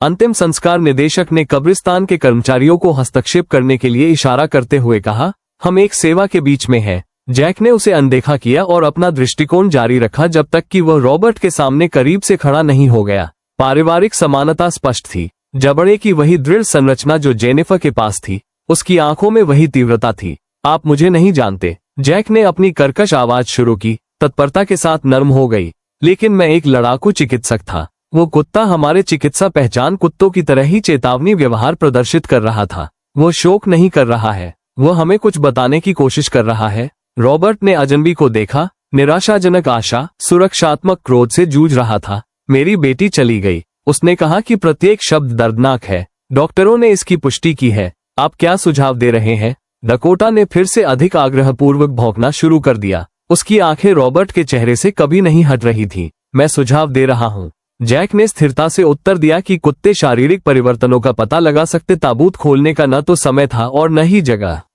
जैक ने अब खामोश माहौल में उसकी आवाज को बीच में ही रोक दिया। एक सामूहिक आह भरते हुए मर्ज से गुलाब के बाद सदमे और अस्वीकृति की बड़बड़ाहट हुई। पादरी विलियम्स अपने चेहरे पर चिंतित लेकिन दयालु भाव के साथ आगे बढ़े। मैं समझता हूं कि दुख कई रूप लेता है, लेकिन यह उचित नहीं है। आइए सोफी को शांतिपूर्ण आराम की गरिमा प्रदान करें। जैक ने सबको अनदेखा करते हुए रॉबर्ट की ओर रुख किया। मुझे पता है कि यह कैसा लगता है, मुझे पता है कि हर कोई क्या सोच रहा है, लेकिन उसने उस कुत्ते की ओर इशारा किया। डकोटा अभी भी ताबूत के शीर्ष पर अपनी सतर्क मुद्रा बनाए हुए है। हमें यह जानने की जरूरत है कि रॉबर्ट कहां खड़ा था। असंभव आशा और झूठी उम्मीदों के साथ अपने आघात को गहरा करने के डर के बीच चिंतित मी टेलर मैं ताबूत की सामग्री को नष्ट करने की अनुमति नहीं दे सकता। एक बार जब वे दफनाने के लिए तैयार हो गए हैं, ये पेशेवर प्रोटोकॉल में राज्य के नियमों का उल्लंघन करता है। रॉबर्ट के चेहरे पर कुछ कठोर भाव था। वही समाप्ति जो तब दिखाई दी थी जब डॉक्टरों ने वर्षों पहले सोफी के मिर्गी के लिए उपचार विकल्पों को छोड़ने का सुझाव दिया था। वह मेरी बेटी है, उसने सरलता से कहा, और यदि थोड़ी सी भी संभावना है कि वह वाक्य पूरा नहीं कर सकता है, तो संभावना बहुत नाजुक है। जोर से बोलने के लिए एक नई आवाज बातचीत में शामिल हुई। डॉक्टर अमरा सिंह, जो सेवा में देर से पहुंची थी और अब सोफी के मामले में परामर्श न्यूरोलॉजिस्ट के रूप में भ्रमित शोक मनाने वालों के बीच से अपना रास्ता बना रही थी। मैं उसकी हालत की जांच का समर्थन करता हूं। उसने पेशेवर अधिकार के साथ कहा कि उसके अंतिम परीक्षणों में असामान्य निष्कर्ष थे जो सत्यापन को वारंट करते हैं। अंतिम संस्कार निदेशक ने रॉबर्ट से डॉक्टर सिंह से डकोटा की ओर देखा, जिन्होंने अधिक फोकस के साथ अपनी सतर्क मुद्रा बनाए रखी। ये पूरी तरह से अभूतपूर्व है, उसने कमजोर रूप से विरोध किया। इसलिए पुलिस को बुलाओ, रॉबर्ट ने उत्तर दिया। परिस्थितियों के तहत अधिकारियों के बीच से आगे आए। मुझे विश्वास है कि हमारे पास आपातकालीन चिकित्सा मूल्यांकन का अनुरोध करने का उचित कारण है, उन्होंने औपचारिक रूप से कहा। मैं निर्णय की पूरी जिम्मेदारी लूंगा। अगले कुछ मिनट अवास्तविक तीव्रता के साथ सामने आए। अंतिम संस्कार निदेशक अनिच्छा से एक तरफ हट गए क्योंकि अधिकारी लोरी ने आपातकालीन चिकित्सा सेवाओं के लिए रेडियो पर संपर्क किया। जैक मॉर्गन ने जल्दी से डॉक्टर सिंह को अपनी सैन्य चिकित्सा पृष्ठभूमि के बारे में बताया, जिन्होंने खारिज करने के बजाय पेशेवर रुचि के साथ सुना। डकोटा ताबूत के ऊपर की स्थिति में रहा। उसका सतर्क व्यवहार बिना कम हुए तत्परता के साथ जारी रहा। निकटतम एम्बुलेंस 8 मिनट दूर है, लोरी ने सूचना दी, लेकिन हम इंतजार नहीं कर सकते। वो चीफ विल्सन की ओर मुड़े। सर, आपकी अनुमति से हमें अब जांच करनी चाहिए। विल्सन ने गंभीरता से सिर हिलाया। इसे सावधानी से करें। लोरी और एक अन्य अधिकारी ताबूत के पास पहुंचे। डकोटा ने ताबूत के ढक्कन के साथ शारीरिक संपर्क बनाए रखते हुए पहुंच की अनुमति देने के लिए अपनी स्थिति बदली। कुत्तों ने लगातार चेतावनी देना और भी अधिक हैरान कर दिया। जैक पेशेवर दक्षता के साथ आगे बढ़ा। उसके वर्षों के चिकित्सा प्रशिक्षण ने विचित्र परिस्थितियों को दरकिनार कर दिया। उसने सोफी की गर्दन पर धीरे से 2 उंगलियां दबाई। उसका भाव कई दिल की धड़कनों तक केंद्रित रहा। कोई भी नहीं बोला। पूरी सभा ने अपनी सामूहिक सांस रोक ली। जब जैक ने देखा, उसका चेहरा बदल गया था। मैं एक नाड़ी का पता लगा रहा हूँ, उसने घोषणा की। उसकी आवाज असाधारण दावे के बावजूद स्थिर है। ये कमजोर और धीमी है, शायद 10 या 12 धड़कन प्रति मिनट है, लेकिन ये है। डॉक्टर सिंह तुरंत उसके साथ शामिल हो गई और अपनी परीक्षा के साथ अपने निष्कर्ष की पुष्टि की। और फिर सोफी की पुतलियों को उसके पास से एक छोटे से पेन से जल्दी से जांचा। पुतलियों की न्यूनतम प्रतिक्रिया लेकिन मौजूद। उसने बताया कि यह गहन कैटेलेप्टिक स्थिति के अनुरूप है, मृत्यु नहीं। रॉबर्ट अपने पैरों पर बेहोश हो गया, भावनाओं से अभिभूत। इतना जटिल कि नाम देना मुश्किल है। वह जीवित है, उसने फुसफुसाया। इस पर विश्वास करने में डर लग रहा है, लेकिन अस्पताल मृत्यु प्रमाण पत्र। कैटेलेप्सी अत्यंत दुर्लभ है लेकिन प्रलेखित है, डॉक्टर सिंह ने तेजी से समझाया। पहले से ही बुनियादी जीवन समर्थन उपायों की शुरुआत कर रहा है। महत्वपूर्ण संकेत मानक द्वारा पता न लगाए जा सकने वाले स्तरों तक दबे जा सकते हैं, विशेष परीक्षणों के बिना अस्पताल की निगरानी। इसे मौत के लिए गलत माना जा सकता है। डकोटा ताबूत से नीचे कूद गया और सोफी के बगल में खड़ा हो गया, जैसा कि उसने उसके दौरों के दौरान दिखाया था। चरवाहे का व्यवहार अब पूरी तरह से समझ में आ रहा था। वो अब शोक नहीं कर रहा था, वो सूक्ष्म शारीरिक संकेतों के प्रति सचेत हो रहा था, जिन्हें मानव इंद्रियां और मानक चिकित्सा उपकरण दूरी में अनदेखा कर चुके थे। सायरन ने एम्बुलेंस के आने की घोषणा की। चीफ विल्सन पहले से ही अभूतपूर्व स्थिति की व्याख्या करते हुए डिस्पैच के साथ समन्वय कर रहे थे और बच्चों के मेमोरियल अस्पताल में तत्काल हेलीकॉप्टर परिवहन का अनुरोध कर रहे थे। अंतिम संस्कार की सभा एक आपातकालीन चिकित्सा दृश्य में बदल गई थी। शोक करने वाला व्यक्ति जगह बनाने के लिए पीछे हट रहा था, जबकि वह अपनी जगह पर जड़वत बना हुआ था। जब तक कि वे सोफी के भाग्य को नहीं जान लेते, तब तक जाने को तैयार नहीं था। जैक मॉर्गन सोफी के कमजोर महत्वपूर्ण संकेतों की निगरानी करते हुए असाधारण परिस्थितियों के आदि एक लड़ाकू चिकित्सक के व्यवहारिक शांति के साथ रहा। जब उसने आखिरकार रॉबर्ट की ओर देखा, पारिवारिक समानता स्पष्ट थी। वही दृढ़ संकल्प सोफी के लिए। हमारे पास इसके लिए बाद में समय होगा। अभी आपकी बेटी को तुरंत उन्नत चिकित्सा देखभाल की आवश्यकता है। कैटेलेप्टिक अवस्था ने संभवतः उसके मस्तिष्क को ऑक्सीजन की कमी से बचाया है, लेकिन हमें उसे विशेषज्ञों के पास ले जाने की आवश्यकता है क्योंकि पैरामेडिक्स आ गए हैं और सोफी को आपातकालीन परिवहन में स्थानांतरित करना शुरू कर दिया है। डकोटा सतर्क रही और उसे छोड़ने से इनकार कर दिया, यहाँ तक कि जब वे उसे एम्बुलेंस में लोड कर रहे थे, अधिकारी लोरी ने उसे रोकने का प्रयास नहीं किया। इस बार वो उसके साथ जाता है, रॉबर्ट ने जोर दिया और किसी ने बहस नहीं की। जब एम्बुलेंस रोशनी चमकती और सायरन बजते हुए रवाना हुई तो पहाड़ी पर खड़े होकर इकट्ठे हुए लोग निश्चल रहे, उस असाधारण घटना को समझने की कोशिश कर रहे थे जिसे उन्होंने देखा था। अंतिम संस्कार बचाव में बदल गया था, दुख अस्थायी आशा में बदल गया था और समुदाय की मृत्यु की समझ को भी गहराई से चुनौती दी गई थी। पादरी विलियम्स ने आखिरकार स्तब्ध चुप्पी तोड़ी, सोफी के स्वस्थ होने के लिए एक प्रार्थना चक्र, क्योंकि शोक मनाने वाले इस नए उद्देश्य के इर्द गिर्द फिर से संगठित हुए। जैक मॉर्गन ने पाया कि चीफ विल्सन उनके पास आए, जिनके हाव भाव में निर्णय के बजाय पेशेवर चिंता झलक रही थी। आपको पता है कि आपकी गिरफ्तारी का वारंट जारी है, विल्सन ने पीटरसन घटना से परोल उल्लंघन के बारे में पूछने के बजाय चुपचाप कहा। जैक ने एक बार सिर हिलाया, उसके हाव भाव में कोई पछतावा नहीं था। मुझे पता है, लेकिन मैं अपनी भतीजी के अंतिम संस्कार से दूर नहीं रह सकता था। विल्सन ने जवाब देने से पहले लंबे समय तक उसका अध्ययन किया। मुझे लगता है कि मैंने आज अपनी हथकड़ी खो दी है। यह एक अजीब संयोग है और मुझे उम्मीद है कि आपकी गिरफ्तारी की प्रक्रिया में कागजी कार्रवाई में असामान्य रूप से लंबा समय लग सकता है, शायद इतना लंबा कि न्यायाधीश आपके उल्लंघन की परिस्थितियों पर विचार कर सके। उसने जाने वाली एम्बुलेंस की ओर देखा। आपको अस्पताल जाना चाहिए, आपके परिवार को आपकी जरूरत है। जबकि विल्सन चला गया, जैक पहाड़ी पर स्थिर खड़ा रहा और एम्बुलेंस को सड़क के मोड़ पर गायब होते देखा। जेल और पछतावे और उद्देश्यहीनता के बाद अपने परिवार से 15 साल के स्व-निर्वासन के बाद एक जर्मन शेपर्ड की अकथनीय भक्ति ने न केवल सोफी के लिए बल्कि शायद उसके लिए भी मुक्ति की संभावना पैदा की थी। आपातकालीन वाहनों का एक समूह रिवर क्रेस्ट की सनकरी गलियों से होकर गुजरा। शहर के लोगों ने अंदर देखना बंद कर दिया। शांतिपूर्ण दोपहर में सायरन की आवाज गूंज रही थी। एम्बुलेंस के सहायक पैरामेडिक्स सोफी टेलर की नाजुक महत्वपूर्ण निशानियों को स्थिर करने के लिए तेजी से काम कर रहे थे, जबकि रॉबर्ट गर्नी के पास घुटनों के बल बैठे थे, एक हाथ से अपनी बेटी की अविचल उंगलियों को पकड़े हुए, दूसरा डकोटा के सिर पर टिका हुआ था। जर्मन शेपर्ड अस्वाभाविक रूप से स्थिर रहा, उसकी आंखें अविचल सतर्कता के साथ सोफी के चेहरे पर टिकी थीं। रक्तचाप फिर से गिर रहा था। एक पैरामेडिक ने उसके साथी को बुलाया। ऑक्सीजन संतृप्ति 83% पर थी। रॉबर्ट असहाय होकर देख रहा था जब वे उपकरण समायोजित कर रहे थे और दवाएं दे रहे थे।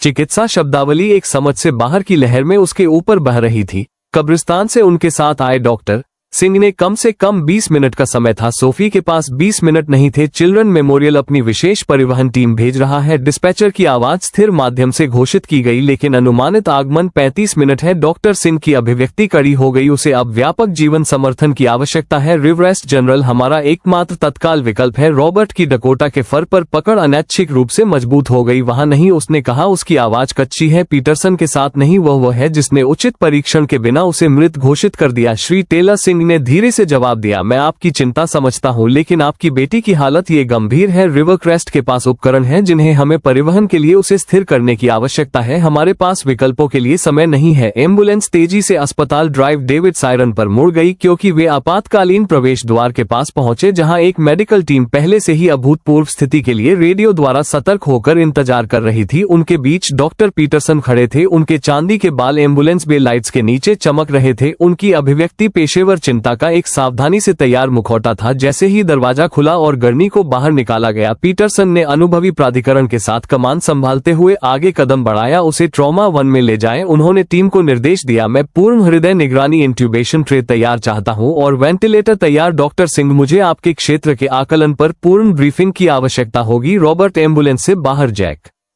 पर तिरस्कार पूर्वक झटका दिया और वापस मेडिकल टीम के पास सोफी को स्वचालित दरवाजों के माध्यम से स्थानांतरित कर दिया। सुरक्षा, कृपया इस व्यक्ति को उपचार क्षेत्र से हटा दें और उस कुत्ते को तुरंत मेरे आपातकालीन विभाग से बाहर निकाल दे। 2 सुरक्षा गार्ड अनिश्चितता से आगे बढ़े। उन्होंने जैक के प्रभावशाली व्यक्तित्व और प्रतिष्ठा को स्पष्ट रूप से पहचान लिया। इससे पहले की स्थिति बिगड़ती चीफ विल्सन हाथ में बैज लेकर पहुंचे डॉक्टर पीटरसन। विल्सन ने कहा कि असाधारण परिस्थितियों को देखते हुए मैं अनुरोध करता हूं कि डॉक्टर सिंह सोफी टेलर की देखभाल की प्राथमिक जिम्मेदारी बनाए रखें। बच्चों के स्मारक से बाल रोग विशेषज्ञ से परामर्श के साथ पीटरसन के चेहरे पर सख्त भाव। यह मेरा आपातकालीन विभाग है चीफ विल्सन, मैं आपकी चिंता की सराहना करता हूं, लेकिन चिकित्सा निर्णय चिकित्सक के अधीन रहते हैं, कानून प्रवर्तन नहीं। प्राधिकरण ने वास्तव में संभावित चिकित्सा लापरवाही के मामलों में एक नई आवाज को शामिल डॉक्टर सिंह उनके आने तक चिल्ड्रंस मेमोरियल टीम के साथ समन्वय करेंगे। पीटरसन का चेहरा गुस्से से लाल हो गया। पूरे सम्मान के साथ डॉक्टर वेयर्स, मैं इस विभाग को 15 वर्षों से प्रबंधित कर रहा हूं। ये स्थिति चिकित्सीय साक्ष्य के बजाय भावनात्मक प्रतिक्रियाओं से प्रेरित हो रही है। साक्ष्य विजेताओं ने उत्तर दिया, कुली को वर्तमान में ट्रॉमा में ले जाया जा रहा है जिसमें महत्वपूर्ण संकेत हैं जो आपके हस्ताक्षर मृत्यु प्रमाण पत्र का खंडन करते हैं। मेरा मानना है कि कम से कम प्रशासनिक समीक्षा की आवश्यकता है। वह रॉबर्ट की ओर मुड़ी। मिस्टर टेलर, कृपया परिवार के प्रतीक्षा क्षेत्र में जाएं। डॉक्टर सिंह अपडेट उपलब्ध होते ही प्रदान करेंगे क्योंकि पीटरसन दूर चले गए और चिकित्सा दल सोफी के साथ उपचार क्षेत्र में गायब हो गया। रॉबर्ट ने खुद को आपातकालीन विभाग से सटे एक छोटे से निजी प्रतीक्षा कक्ष में पाया। डकोटा उसके पैर से दबा हुआ था। चरवाहे का सतर्क व्यवहार अंततः कम हो गया क्योंकि सोफी को उचित चिकित्सा ध्यान मिला। अनकही कहानी और सोफी के लिए साझा चिंता के साथ जेनिफर ने आपको खोजने की कोशिश की। रॉबर्ट ने आखिरकार कहा कि सोफी के जन्म के बाद वो चाहती थी कि आप अपनी भतीजी से मिले। जैक की निगाहें फर्श पर टिकी रहीं। मैं उस समय किसी से मिलने की स्थिति में नहीं था, खासकर एक बच्चे से नहीं। वो अपने शब्दों को सावधानी से चुनते हुए रुका। जब मैं अपनी अंतिम तैनाती से वापस आया मैं ठीक नहीं था, सो नहीं सकता था, चीजें देखना बंद नहीं कर सकता था। वीए ने पीटीएसडी का निदान किया और ऐसी गोलियां निर्धारित की जिनसे सब कुछ खराब हो गया। जेनिफर अपने भाई को आत्म विनाश करते देखने से बेहतर की हकदार थी। रॉबर्ट ने परिवार के इतिहास के इस जोड़ने वाली पहेली के टुकड़ों को आत्मसात कर लिया। जेनिफर ने वर्षों से टुकड़ों में साझा किया था। पीटरसन के साथ हुई घटना जो सिर्फ यादृच्छिक नहीं थी। नहीं, जैक का जबड़ा कस गया। मैं वीए आउट पेशेंट क्लिनिक में था, पार्किंग स्थल पर। जब तक उन्होंने मुझे उससे दूर खींचा मैंने नियंत्रण खो दिया था। मैंने उसकी नाक और 2 पसलियां तोड़ दी थी। बच्चे को जीवाणु निमोनिया के विलंबित उपचार से स्थायी फेफड़ों की क्षति हुई।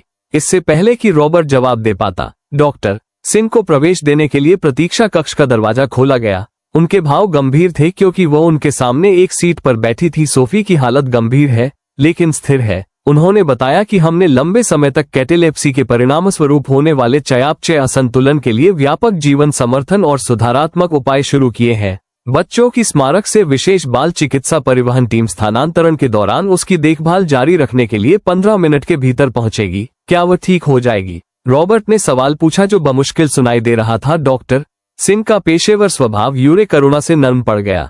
मिस्टर टेलर, मुझे आपके साथ पूरी तरह ईमानदार होने की आवश्यकता है। जबकि सोफी का मस्तिष्क कैटेलेप्टिक अवस्था द्वारा आंशिक रूप से सुरक्षित था, उसे ऑक्सीजन की कमी से महत्वपूर्ण क्षति हुई है। सीमा बच्चों की स्मारक में व्यापक न्यूरोलॉजिकल मूल्यांकन तक पूरी तरह से स्पष्ट नहीं होगी, लेकिन आपको गंभीर हानि की संभावना के लिए तैयार रहना चाहिए। शब्द ने रॉबर्ट को शारीरिक बल से मारा। सोफी को जीवित खोजने के चमत्कार के बाद, हताश आशा की भीड़ के बाद वास्तविकता कुचलने वाले वजन के साथ गिर गई। उसकी बेटी बच सकती है, लेकिन उस जीवंत बच्चे की परछाई जो वह थी, इसका वास्तव में क्या मतलब है? वह पूछने में कामयाब रहा कि इसका क्या मतलब है। डॉक्टर सिंह ने धीरे से समझाया कि जबकि उसके बुनियादी जीवन कार्यों को संरक्षित किया जा सकता है, उच्च संज्ञानात्मक कार्य, भाषण, आंदोलन, स्मृति, सीखने की क्षमता गंभीर रूप से प्रभावित हो सकती है।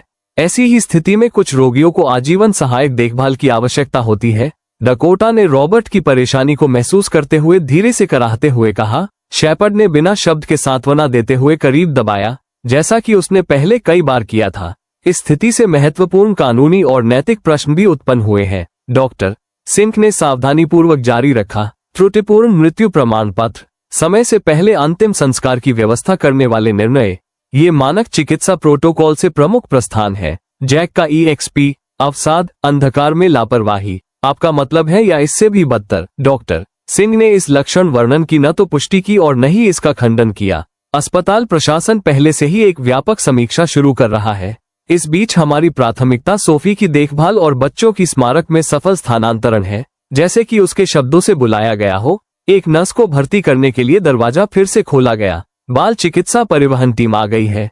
वे तत्काल स्थानांतरण की तैयारी कर रहे हैं। इसके बाद गतिविधि का एक धुंधलापन था। सोफी को व्यापक निगरानी प्रणालियों से सुसज्जित एक विशेष परिवहन गढ़नी में ले जाया जा रहा है। बच्चों की स्मारक टीम डॉक्टर के साथ विचार विमर्श कर रही है। दवा की खुराक और वेंटिलेटर की सेटिंग, नियंत्रित अराजकता के दौरान देखभाल के आपातकालीन हस्तांतरण के लिए कागजी कार्रवाई पूरी की जा रही थी। डकोटा रॉबर्ट के बगल में एक स्थिर उपस्थिति बना रहा, कभी कभी उपचार कक्ष की और देखता जहां सोफी लेटी थी। जब सोफी को प्रतीक्षारत हेलीकॉप्टर में ले जाने का क्षण आया, रॉबर्ट ने पाया कि एक दयालु लेकिन दृढ़ परिवहन नर्स द्वारा प्रोटोकॉल के माध्यम से उसका मार्गदर्शन किया जा रहा था।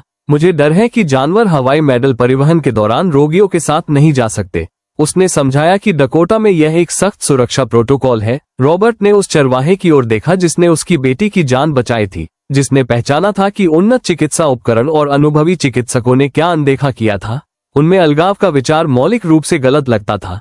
वो एक प्रशिक्षित के 9 अधिकारी और चिकित्सा चेतावनी कुत्ता है, रॉबर्ट ने तर्क दिया। उसकी आवाज में एक हताश धार थी। उसने उसकी स्थिति का पता लगा लिया था। चिकित्सा दल सोफी को हेलीपैड की ओर ले जाने के लिए तैयार था। डकोटा ने अचानक रॉबर्ट के कॉलर पर अपनी पकड़ को कड़ा कर लिया और तेजी से कराहने लगा। आवाज जानी पहचानी थी, सोफी के सबसे गंभीर दौरों से पहले की विशिष्ट चेतावनी पैटर्न। रॉबर्ट ने आवाज लगाई जिससे चिकित्सा दल को रुकना पड़ा। डकोटा की चेतावनी की कुछ गड़बड़ है। डॉक्टर सिंह तुरंत सोफी के पास लौट आए और मॉनिटर और महत्वपूर्ण संकेतों की जांच की। उसका ऑक्सीजन संतृप्ति कम हो रहा था। उसने अपने शांत व्यवहार को बदलने की अत्यावश्यकता की घोषणा की। हमें परिवहन से पहले वेंटिलेटर सेटिंग्स को समायोजित करने की आवश्यकता है।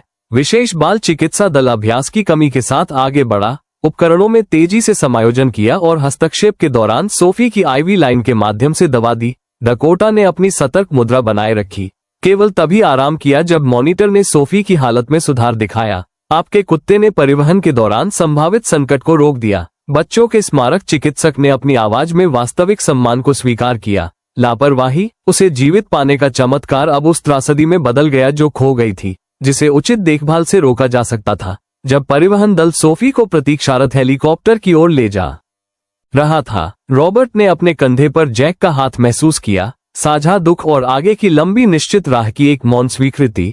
चिल्ड्रन मेमोरियल अस्पताल में बाल चिकित्सा गहन देखभाल इकाई एक शांत दक्षता के साथ संचालित हुई जो इसके कार्य की महत्वपूर्ण प्रकृति को झुठलाती थी। सोफी के नाटकीय बचाव और आपातकालीन स्थानांतरण के बाद से 3 दिन बीत चुके थे। रॉबर्ट टेलर ने अपनी बेटी के बिस्तर को मुश्किल से छोड़ा था। माता पिता के लिए प्रदान की गई असुविधाजनक आराम कुर्सी पर सो रहा था, केवल तभी खा रहा था जब दयालु नर्सिंग स्टाफ ने जोर दिया कि डकोटा को विशेष रूप से व्यवस्थित अपवाद के माध्यम से अस्पताल में अभूतपूर्व पहुंच प्रदान की गई थी।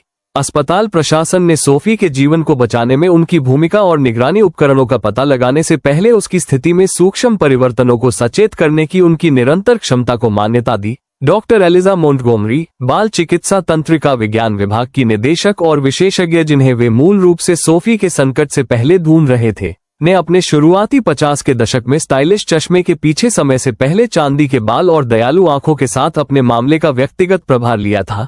लेकिन मोंटगोमरी ने अनुमान लगाया कि नैदानिक प्रतिभा और वास्तविक करुणा का दुर्लभ संयोजन, जो वास्तव में असाधारण चिकित्सक श्री टेलर की विशेषता है, वो सुबह के दौरे के दौरान रॉबर्ट के बगल में एक कुर्सी पर बैठने लगी। मैं आपके साथ सोफी के व्यापक मूल्यांकन परिणामों पर चर्चा करना चाहूंगा। हमने विशेष ईजी निगरानी और कार्यात्मक प्रतिक्रिया मूल्यांकन सहित व्यापक न्यूरोलॉजिकल परीक्षण पूरा कर लिया है। रॉबर्ट स्ट्रॉन ने खुद को उस स्थिति के लिए तैयार किया जो उन्हें लगा कि सबसे खराब स्थिति की पुष्टि होगी। डॉक्टर सिंह ने जैक मॉर्गन को रेखांकित किया था, जो कानून प्रवर्तन के साथ अपनी स्थिति की अजीबता के बावजूद प्रतीक्षा कक्ष में एक स्थायी व्यक्ति बन गए थे। रॉबर्ट के अनुरोध पर दरवाजे पर खड़े थे। सोफी की हालत बेहद असामान्य है। डॉक्टर मोंटगोमरी ने परीक्षण के परिणामों वाली मोटी फाइल खोलना जारी रखा।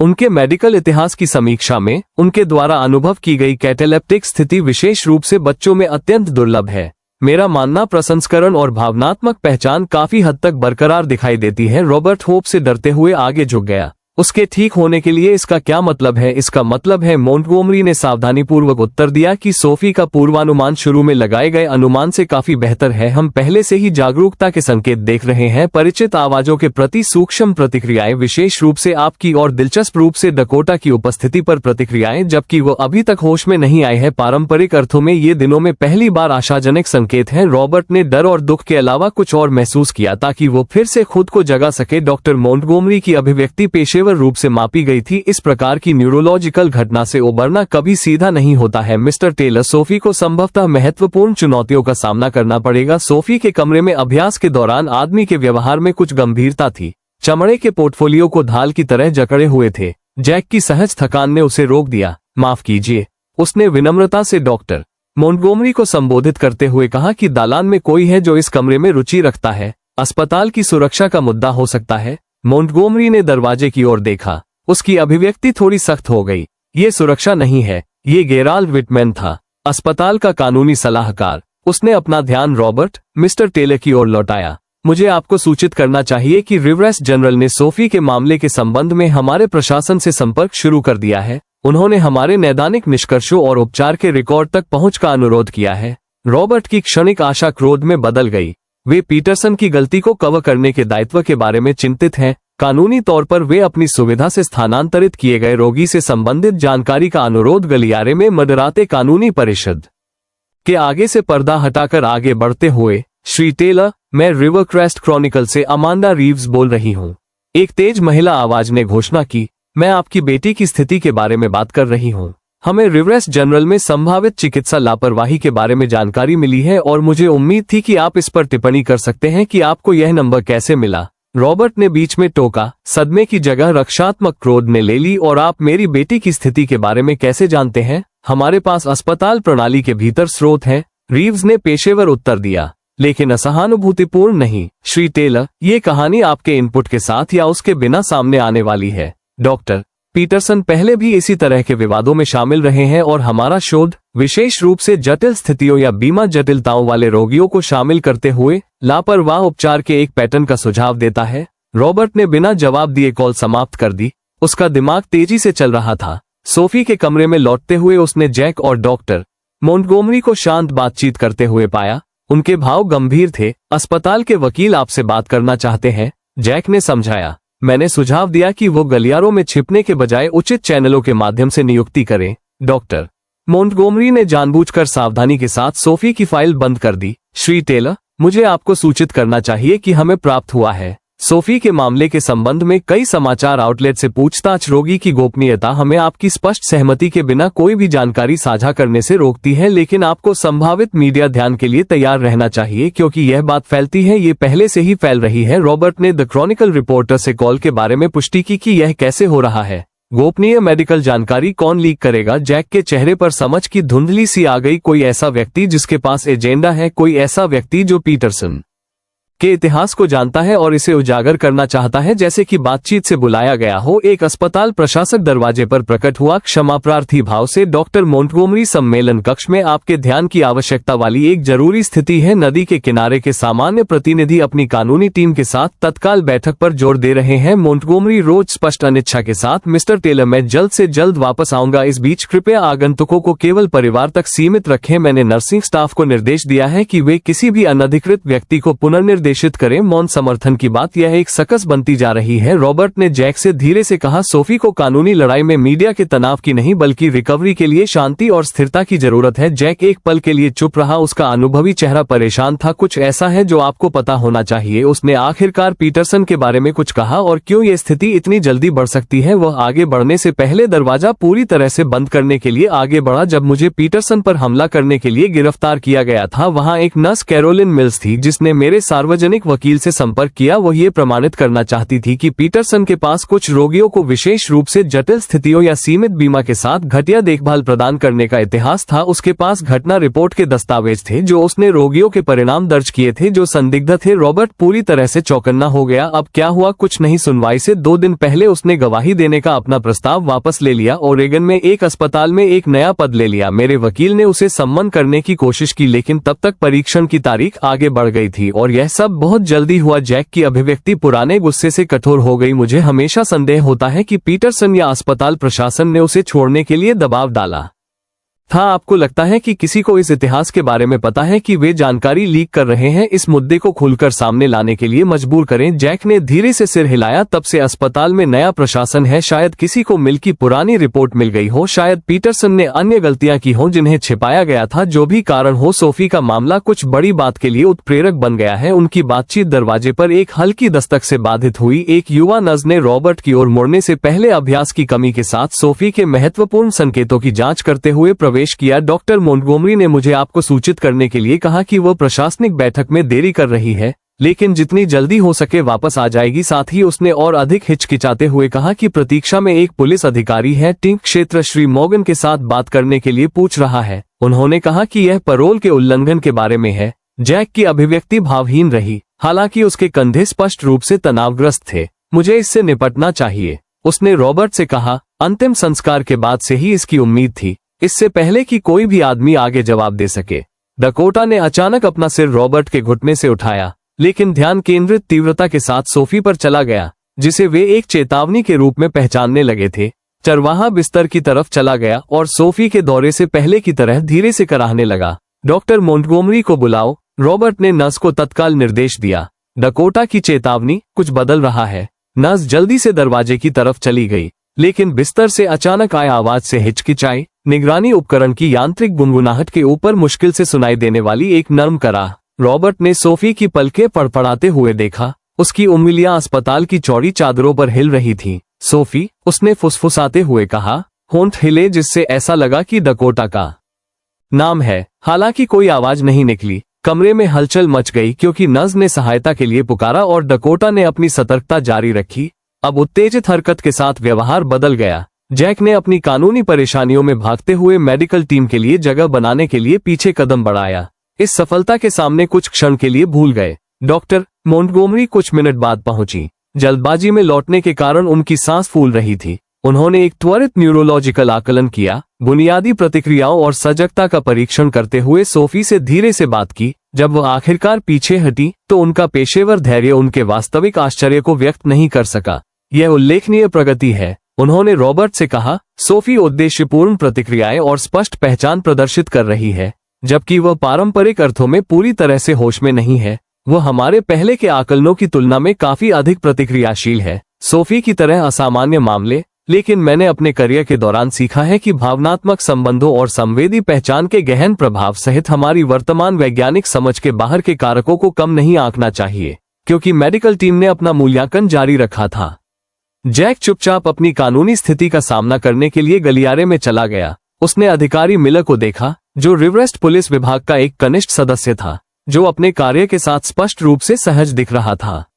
चीफ विल्सन ने मुझे भेजा, मिलर ने धीमी आवाज में समझाया कि वो आपको बताना चाहता था कि न्यायाधीश गार्डनर ने असामान्य परिस्थितियों को देखते हुए आपके मामले की समीक्षा की है। उन्होंने अंतिम संस्कार में आपके हस्तक्षेप के संबंध में नए सबूतों की समीक्षा के लंबित पैरोल उल्लंघन वारंट पर अस्थायी रोक लगाने का आदेश दिया है। जैक के भाव से कुछ भी प्रकट नहीं हुआ, हालांकि उसके हाव भाव से तनाव स्पष्ट रूप से कम हो गया था। कई स्रोतों से आपके चिकित्सकीय रूप से उचित कार्यों को दिखाने वाला साक्ष्य वीडियो जिसने एक बच्चे की जान बचाई। मिलर ने मुस्कुराहट के संकेत के साथ उत्तर दिया। चीफ ने आपको कानूनी बताने के लिए कहा था। मिलर के जाने के अपनी बेटी को अंतिम संस्कार में डकोटा की वीरता के बारे में बताते हुए, जिसे वो सोफी जानता था, रॉबर्ट ने भावना से भरी आवाज में फुसफुसाया। जब बाकी सभी ने सोचा कि तुम चले गए हो, डकोटा जानता था कि तुम अभी भी यहाँ हो, वह तुम्हें नहीं छोड़ेगा। प्रतिक्रिया में सोफी की उंगलियां फड़की। उसकी निगाहें धीरे धीरे अपने पिता से हटकर जर्मन शेपर्ड पर गईं, जो उसे गहन फोकस के साथ देख रहा था। उसके होंठ फिर से हिले और हालांकि कोई आवाज नहीं निकली, आकार स्पष्ट था। उस क्षण में अच्छा लड़का, क्योंकि मेडिकल स्टाफ महत्वपूर्ण संकेतों और न्यूरोलॉजिकल प्रतिक्रियाओं को दर्ज कर रहा था, क्योंकि कानूनी प्रश्न प्रशासनिक कार्यालयों में अनुत्तरित थे, क्योंकि मीडिया प्रतिनिधि असाधारण अफवाहों की पुष्टि के लिए अस्पताल की लॉबी में एकत्र हुए थे। एक सत्य अपनी स्पष्टता में क्रिस्टलीय हो गया था। इस बच्चे और उसके कुत्ते रक्षक के बीच का बंधन निरंतर उपस्थिति बनी रही। उसकी चेतावनी देने की क्षमता सोफी के मेडिकल केयर प्रोटोकॉल का एक अभिन्न अंग बन गई। 6 महीने बाद, जिसे रिवरेस्ट के लोग ग्रीन हेवन में चमत्कार कहने लगे थे, सोफी टेलर के घर के पीछे के डेक पर अपनी व्हीलचेयर पर बैठी थी। नवंबर की ठंड से बचने के लिए वो भाषण चिकित्सा अभ्यासों के माध्यम से श्रमसाध्य दृढ़ संकल्प के साथ काम कर रही थी। उसकी प्रगति ने प्रारंभिक रूढ़िवादी निदान को झुठला दिया था, जबकि वह अभी भी ठीक मोटर समन्वय और जटिल भाषण के साथ संघर्ष कर रही थी। उसके संज्ञानात्मक कार्य काफी हद तक संरक्षित हो गए थे, जिसे डॉक्टर मोंटगोमरी ने सुरक्षात्मक कारकों के एक आदर्श न्यूरोलॉजिकल तूफान के रूप में वर्णित किया था। यह उत्कृष्ट है, सोफी ने भाषण चिकित्सक मेलिसा चिन को प्रोत्साहित किया, जो सप्ताह में 3 बार आती थी। आइए उस वाक्य को और अधिक आजमाएं। डकोटा ने मुझे बचा साथी। यह व्यवस्था एक आदर्श कार्यक्रम बन गई थी, जिसमें चीफ विल्सन ने इसे राज्य भर के अन्य विभागों को घर के अंदर अभिनव सेवा पशु तैनाती के एक उदाहरण के रूप में प्रदर्शित किया था। रॉबर्ट टेलर एनिमल सैंक्चुरी के जैक मॉर्गन और सारा विलियम्स के साथ रसोई की मेज पर बैठे थे और उनके सामने फैले दस्तावेजों की समीक्षा कर रहे थे। सोफी के मामले के कानूनी और चिकित्सा परिणाम पिछले महीनों में नाटकीय रूप से सामने आए थे, जो आज के विकास में परिणत हुए थे। निपटान समझौते में विशिष्ट शर्तों के बारे में एक गैर प्रकटीकरण खंड शामिल है, जिसे टेलर परिवार के वकील ने उस सुबह पहले ही स्पष्ट कर दिया था। हालांकि यह सोफी के सभी पिछले और भविष्य के चिकित्सा खर्चों के लिए व्यापक कवरेज प्रदान करता है, पुनर्वास लागत और कॉलेज की उम्र के माध्यम से शैक्षिकी आवास। इसके अतिरिक्त पो रिवरक्रेस्ट जनरल ने जटिल न्यूरोलॉजिकल स्थितियों वाले रोगियों के लिए महत्वपूर्ण प्रोटोकॉल परिवर्तनों को लागू करने पर सहमति व्यक्त की है। इन मुद्दों की रिपोर्ट करने के लिए सालों पहले ओरेगन में अपनी नई स्थिति से शपथ ली थी। संस्थागत परिवर्तनों द्वारा अंततः सही साबित हुई, अब लागू किए जा रहे हैं। फाउंडेशन के लिए कागजी कार्रवाई लगभग पूरी हो चुकी है। सारा ने कानूनी दस्तावेजों के एक फोल्डर को व्यवस्थित करने के बारे में बताया। एक बार 501c3 स्थिति को मंजूरी मिल जाने के बाद सोफी के स्वर्गदूत औपचारिक संचालन शुरू कर सकते हैं। हमारे पास पहले से ही 3 क्षेत्रीय अस्पतालों से चिकित्सा चेतावनी कुत्ते प्रशिक्षण कार्यक्रम में भाग लेने की प्रतिबद्धताएं हैं। फाउंडेशन रॉबर्ट का विचार था, जो सोफी के अस्पताल के बिस्तर के पास लंबी रातों के दौरान पैदा हुआ था।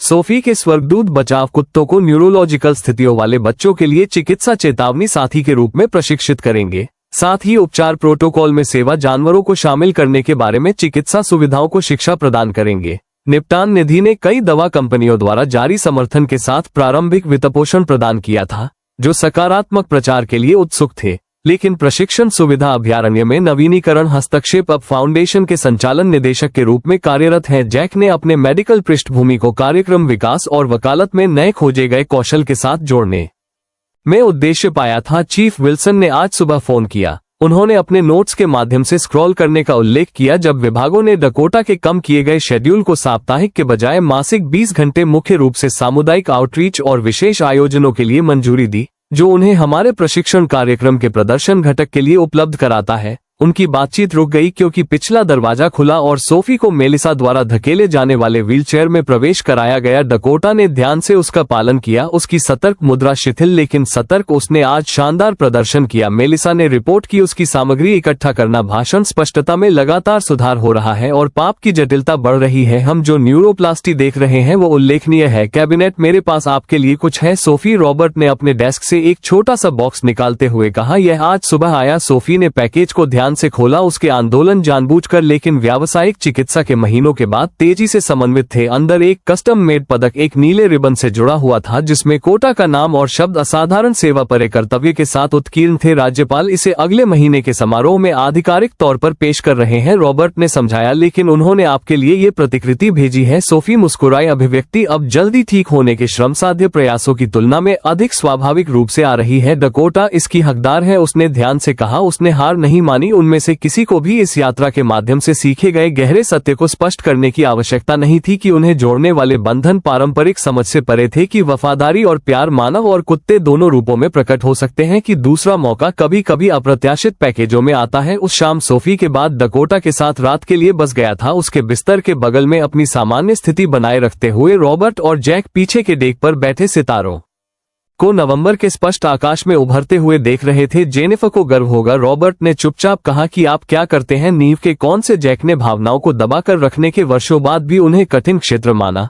उसने हमेशा लोगों और मुझ में सर्वश्रेष्ठ देखा, तब भी जब मैं इसे स्वयं नहीं देख पाता था। सोफी में भी वही गुण है। रॉबर्ट ने अनदेखी और टूटी हुई चीजों में कुछ मूल्यवान पहचानने की क्षमता देखी। वे दोनों जानते थे कि वह सिर्फ डकोटा से ज्यादा की बात कर रहा था। जैक की अपनी यात्रा, एक अजीब भाई बहन से आवश्यक परिवार के सदस्य तक, रॉबर्ट का शोकग्रस्त विधुर से भावुक वकील तक का परिवर्तन, उस समुदाय के लिए जो उनके चारों ओर ऐसे तरीके से इकट्ठा हुआ था जिसकी किसी ने भी उम्मीद नहीं की थी। अगली सुबह मौसम की पहली बर्फबारी हुई जिसने रिवर क्रेस्ट को शुद्ध सफेद रंग में ढक दिया।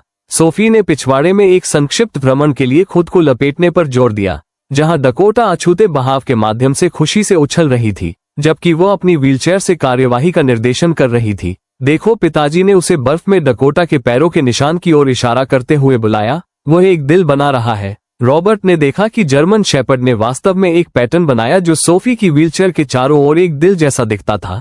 चाहे संयोग से या डिजाइन से कोई फर्क नहीं पड़ता, प्रतीकात्मकता किसी भी तरह से सही थी। सोफी की ओर से समर्पित ध्यान के साथ अपने गर्म शरीर को व्हीलचेयर पर दबाते हुए रॉबर्ट ने इस क्षण को अपने कैमरे में कैद कर लिया।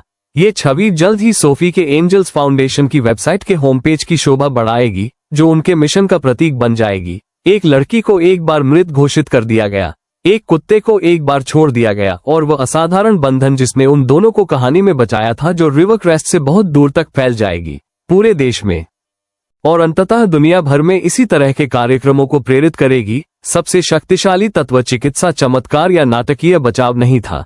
ये सरल गहरा सत्य था जिसे डकोटा ने पहचाना था जब सभी मानव विशेषज्ञता विफल हो गई थी। कभी कभी सबसे कमजोर दिल की धड़कन एक ऐसी दुनिया में सबसे महान प्यार को बनाए रखने के लिए पर्याप्त मजबूत होती है, जो अक्सर उम्र के ज्ञान और वर्षों के अनुभव से आने वाले अंतर्ज्ञान को खारिज कर देती है। सोफी की कहानी हमें याद दिलाती है कि कभी कभी गहनतम सत्य हम जानते हैं कि प्यार हमेशा अपेक्षित पैकेज में नहीं आता है या परिचित भाषाओं में बात नहीं करता है। कभी कभी यह 4 विराम और अटूट भक्ति के साथ आता है। कभी कभी ये दूसरे अवसरों के रूप में प्रकट होता है, जिसके बारे में हमने कभी सोचा भी नहीं था।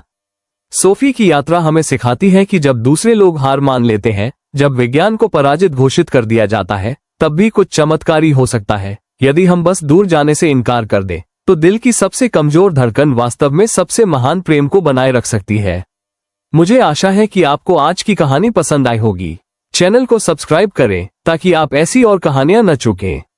कहानी के बारे में अपने विचार नीचे लाइक और कमेंट करें। अगले वीडियो में मिलते हैं।